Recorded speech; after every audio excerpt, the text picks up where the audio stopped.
Start করেছে সবাই। কিরম অ্যাক্টিং মাছ, এর মধ্যে কিছু মাছ বেরিয়ে গেছে আর কিছু আছে।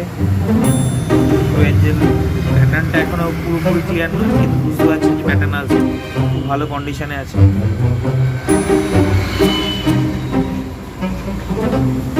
কিছু কিছু প্যাটার্ন হালকা হালকা আসছে, কিছুই না। এটা যেখানে খুব একদম রিল্যাক্স হয়ে যাবে তখন এদের প্যাটার্নটা খুব পরিষ্কার আসবে। ব্লু অ্যাঞ্জেল কেন অনেকে বলে, দেখুন ভালো করে দেখলে বুঝতে পারবেন।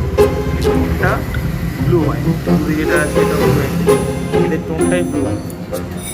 এরা যত বড় হয় এদের টোনটা আরও ব্লু আসে, সুন্দর আসে। ফিনগুলো মুখের ওপরটা ব্লু টোন চলে আসে। প্ল্যাটিনাম আছে আর ব্লু আছে, দুটো ডিফারেন্স দেখলেই বুঝতে পারবেন যে ব্লু টোন কতটা আসছে, এই সময়ই এতটা আসছে। আরও যখন রিল্যাক্স হয়ে যাবে মাছটা কোনো ট্যাঙ্কে গিয়ে, আপনাদের ট্যাঙ্কে গিয়ে, তখন দেখবেন আরও সুন্দর ব্লু টোন আসছে।